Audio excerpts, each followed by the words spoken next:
Porque não fazer nada parece um crime. Porque o silêncio parece fracasso e a exaustão a prova de que você está vivo. Você chama isso de ambição, mas e se for adoração? Uma religião construída em torno da pressão, onde quanto mais ocupado você está, mais digno se sente, onde o descanso é blasfêmia. 150 anos atrás, Nietzsche nos alertou sobre isso. Ele a chamou de a mentira mais perigosa que a civilização já contou. Ouça, o zumbido dos prazos, o brilho das telas, o horário das 9 às 5, o batimento cardíaco que não desacelera. Enquanto isso, a vida lá fora continua. E você? Você está preso ao barulho, confundindo o movimento com significado. Você pensa que esse barulho é a vida, mas é o som de você esquecendo como viver. Uma vez que você percebe isso, tudo muda. Você passa a saber por que levar a vida a sério é a pior coisa que você pode fazer. Que por toda a sua vida, você confundiu tensão com importância. Você acha que estar constantemente sobrecarregado significa que você está vivendo de forma significativa? Que a ansiedade é um emblema de propósito? Mas me diga, quando foi a última vez que você se sentiu vivo sem um motivo? Se o propósito te deixa miserável, ele ainda é propósito ou apenas mais uma jaula disfarçada de significado? Desde a infância, eles te treinaram para igualar paz à preguiça. Disseram que a quietude é desperdício, que a alegria deve ser conquistada. Mas hoje este vídeo vai quebrar essa ilusão. Você aprende a buscar validação como oxigênio e chama o sufocamento de crescimento. Mas e se você parasse? E se não fazer nada nunca tivesse sido fracasso, mas sim rebelião? Imagine perceber que o barulho do mundo não é prova de que você está vivo, mas sim prova de que você ainda está dormindo. Assista com atenção até o final, porque a verdade final pode ser a que finalmente o libertará. Nietzsche disse: quem tem um porquê para viver pode suportar quase qualquer como. Você notou como a exaustão se tornou sua identidade? Como o peso nos seus ombros parece a prova de que você é importante? Você acorda já tenso, já atrasado, como se a paz significasse que você não está se esforçando o suficiente. Você checa seu telefone 147 vezes por dia, não porque precise, mas porque estar ocupado parece mais seguro do que estar presente. Isso não é produtividade, é ansiedade com uma lista de tarefas. Em algum momento, você aprendeu que pressão é igual a propósito, que ansiedade é ambição. Mas e se essa for a maior mentira que já lhe contaram? Você confundiu tensão com importância. Você acha que o significado se esconde no final da luta. Mas Nietzsche chamaria isso de moralidade de escravo, a adoração do dever sobre o desejo, da obediência sobre o devir. Você serve mestres invisíveis, prazos, validação, medo, e chama isso de propósito. Carl Jung disse uma vez: aquilo a que você resiste persiste. E não é isso que você tem feito? Você resiste à quietude e por isso ela o persegue. Você resiste ao silêncio e por isso sua mente fica mais barulhenta. Você transformou seu próprio sistema nervoso em um campo de batalha e você chama o caos de crescimento. Mas sua tensão não é um sinal de profundidade. É um sintoma de desconexão do ritmo que o tornou humano. Você trata a vida como uma peregrinação para um objetivo distante. Uma carreira, uma reputação, um nome lembrado. Mas o significado nunca esteve no fim. O significado estava na própria música. E você tem estado tão obcecado em alcançar o acorde final que parou de ouvir a sinfonia. Nietzsche escreveu: quem tem um porquê para viver pode suportar quase qualquer como. Mas o seu porquê nunca foi seu, foi. Ele foi entregue a você por um mundo que lucra com sua exaustão. Então você se esforça mais, esperando que o sofrimento o torne sagrado. Mas tudo o que ele faz é apenas deixar você cansado. Olhe para si mesmo. Respiração superficial, vivendo mais rápido, esperando por permissão para descansar. E se você parasse? Não por fraqueza, mas por sabedoria. Porque talvez a paz não seja o oposto do progresso. Talvez a paz seja o que o progresso deveria parecer. Você confunde movimento com significado, mas a quietude pode ser o único lugar onde a verdade já viveu. Deixar ir não é desistir, é finalmente retornar ao ritmo. É perceber que a existência não é uma escada para subir, mas uma canção para dançar uma respiração de cada vez. Mas espere. Saber que você está em um culto não significa que você sabe como sair. Então pergunte a si mesmo: se a música acabasse esta noite, você diria que a ouviu de verdade ou apenas apressou as notas? Talvez o significado nunca tenha sido algo a ser encontrado, apenas algo de que parar de fugir. A parte que você enterrou, a parte que ainda queria rir. Você ria facilmente. Agora cada fracasso parece fatal. Cada erro se torna humilhação. Você confundiu humor com descuido. Você se convenceu de que seriedade significa profundidade, que a alegria o torna ingênuo. Mas me diga, quando você decidiu que brincar estava abaixo de você, que o espanto era fraqueza, que a criança em você tinha que morrer para o adulto sobreviver? Jung disse: aquilo de que você mais precisa será encontrado onde você menos quer procurar. E você passou anos procurando em todos os lugares, menos dentro. Porque dentro vive o eu que você baniu, tolo, espontâneo, vivo. Você o chamou de inapropriado, não profissional e responsável. Então você o enterrou sob disciplina, produtividade e imagem. Mas o túmulo nunca retém o que esconde. E essa alegria reprimida não desaparece. Ela apodrece. Torna-se a ansiedade que você não consegue nomear. A irritabilidade sem causa. A dormência que o visita às 3 da manhã. Você continua tentando consertar os sintomas, mas a doença é a rejeição da sua própria vivacidade. Nietzsche disse: maturidade é ter recuperado a seriedade que se tinha quando criança, ao brincar. Você nunca foi feito para performar a vida. Você foi feito para brincar com ela. O oposto da seriedade não é a futilidade, é a liberdade. Rir da sua própria absurdidade não é ser superficial. É lembrar que o próprio universo é brincalhão. Ondas dançando na praia, estrelas queimando sem motivo algum. Jung escreveu que a sombra contém não apenas fraquezas, mas uma instintividade saudável. A vitalidade bruta que você exilou quando decidiu ser bom. Essa vitalidade está aprisionada no que você rejeitou. E quando você não torna a situação interna consciente, o mundo precisa encenar o conflito, dividido em metades opostas. A guerra não está lá fora, está em você, entre quem você acha que deveria ser e quem você realmente é. Mas perder o jogo não é a pior parte. Jung disse: a coisa mais aterrorizante é aceitar-se completamente. Mas esse é o único caminho para casa. Você não pode curar o que se recusa a ver. Você não pode dançar se continuar se escondendo do ritmo. Então pergunte a si mesmo: que parte de você enterrou só para ser levado a sério? E quando você finalmente a deixará respirar de novo? Porque o que vem a seguir é o que você nunca esperava. Você enterrou sua alegria de brincar para sobreviver. Nietzsche a desenterrou para viver. Ele entendeu algo que a maioria das pessoas nunca capta: que o riso não nasceu da alegria, mas da agonia. Você está pronto? Porque isso pode doer. Ele escreveu: talvez eu saiba melhor porque só o homem ri. Ele sozinho sofre tão profundamente que teve que inventar o riso. Pense nisso. O riso não como fuga, mas como rebelião, como prova de que o sofrimento nunca deu a palavra final. Você encara a vida como um soldado, encara um campo de batalha, todo dia uma guerra a ser vencida. Todo erro, um inimigo a ser abatido. Mas Nietzsche via a maior força naqueles que ainda podiam dançar apesar da ferida. Porque a vida não é para sobreviver, mas para viver. A tragédia é você contar os passos em vez de sentir o ritmo. Você confundiu progresso com presença. O universo não está marchando para lugar nenhum. Está se movendo lindamente no lugar.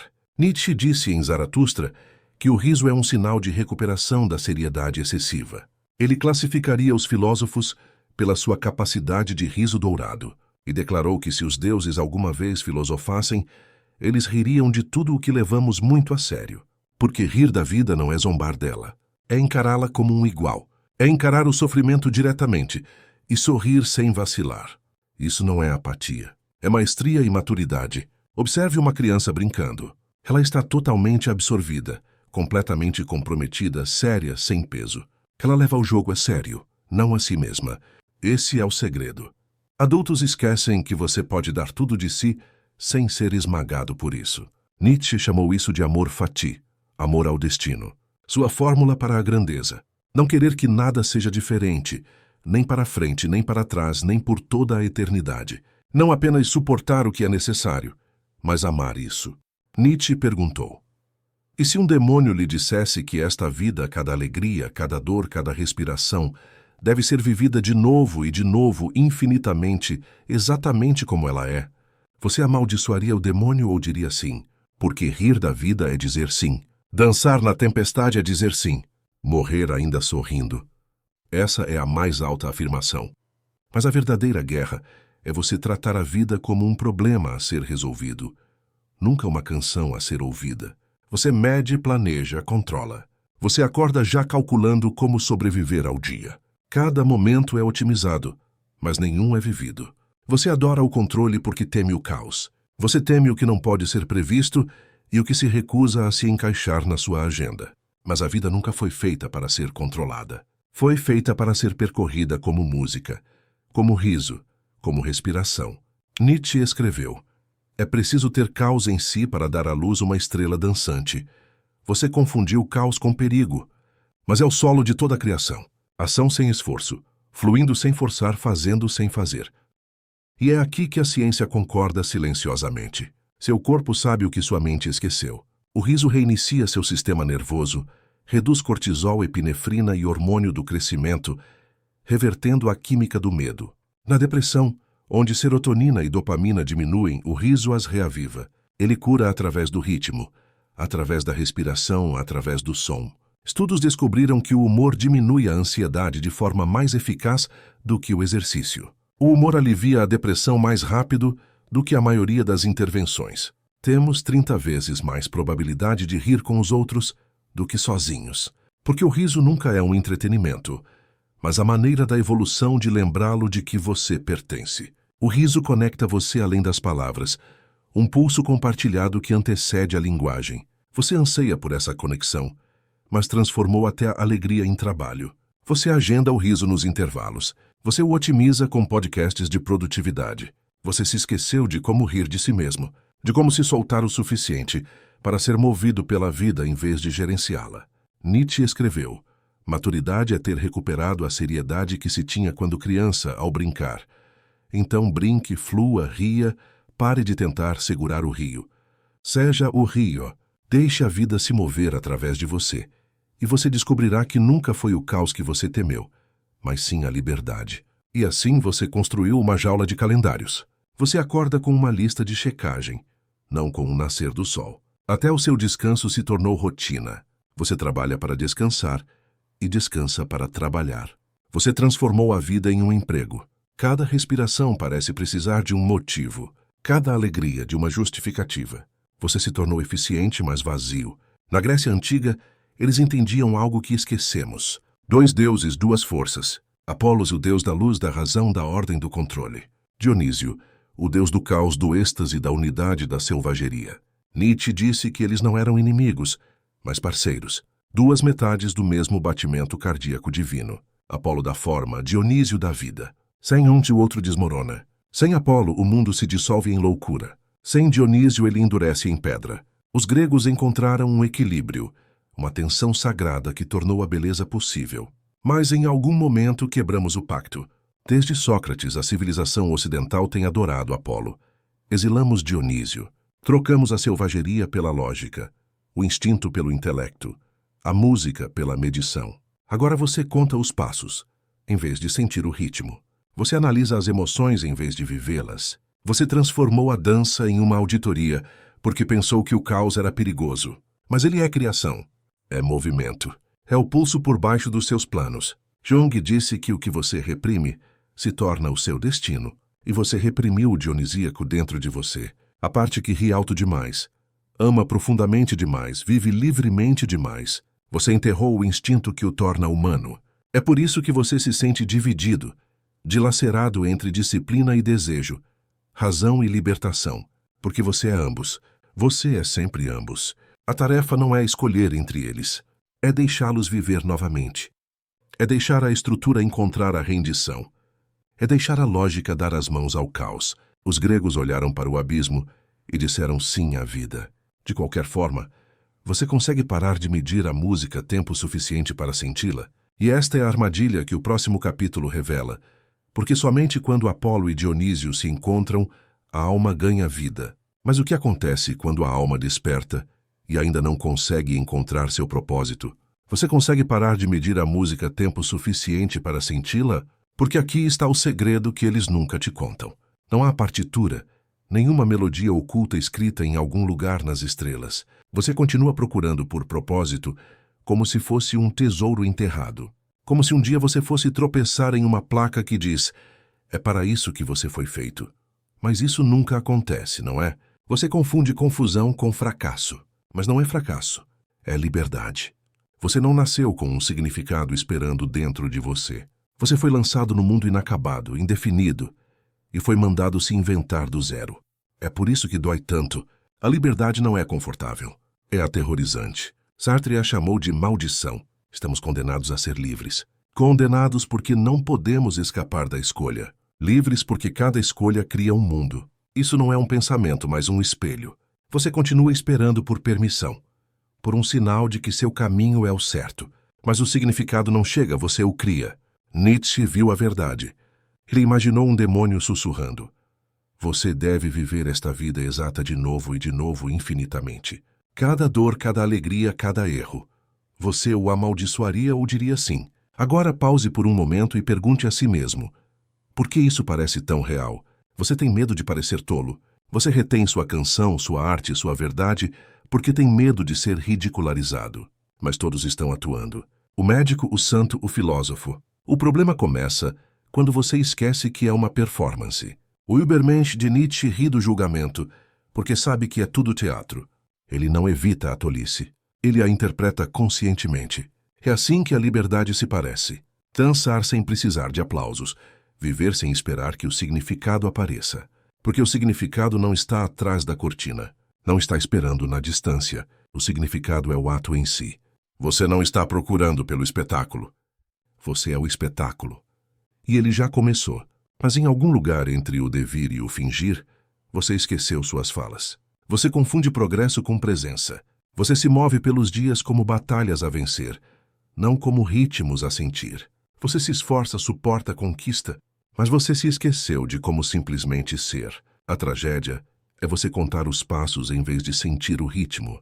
O universo não está marchando para lugar nenhum. Está se movendo lindamente no lugar. E você? Você tem muito medo de perder a próxima deixa. Continua correndo, passando pela música. Você adora o controle e teme o caos. Você planeja, agenda, calcula, tentando segurar a vida em seu punho. Mas a vida, como a água, escorre por entre as mãos que agarram. A criação não vem do controle. Ela vem da rendição. Você transformou a existência em performance. Você acorda para uma lista de checagem, não para um nascer do sol. Até o descanso parece ensaiado. Você se tornou eficiente, mas vazio, perfeitamente cronometrado, mas profundamente desapegado. Você tem medo de parecer tolo. Você retém sua canção, sua arte, sua verdade, porque está aterrorizado com o riso. O problema começa quando você esquece que está interpretando um papel. O ator se torna a máscara e o jogo se torna uma prisão. Mas o caos não é o inimigo que você pensa que é. Nietzsche alertou. Aquele que mata seu caos também mata sua luz. Mas você exilou seu caos. Você confundiu sua selvageria com vergonha. E agora sua estrela pisca, esperando permissão para queimar. Você leva a dor muito para o lado pessoal. Você acha que seu sofrimento é um erro cósmico e uma prova de que a vida é injusta. Mas Nietzsche pensava o oposto. Aquele que não consegue se comandar será comandado. Você obedeceu a todas as expectativas, exceto ao ritmo da sua própria alma. Jung escreveu que a alma não quer perfeição, mas apenas totalidade. E a totalidade inclui tanto a sua luz quanto a sua loucura. Tanto o seu riso quanto o seu colapso. Talvez a verdade não seja escapar da peça, mas lembrar que você sempre foi o dramaturgo. Porque a liberdade nunca foi sobre deixar o palco. Foi sobre atuar conscientemente, cair sem vacilar, cantar sem vergonha, viver sem precisar de plateia. Você não está assistindo ao espetáculo. Você é o movimento, a música, o momento. E a cortina nunca caiu, porque a reviravolta não está à frente. Você já está nela. Mas você continua procurando pelo seu roteiro.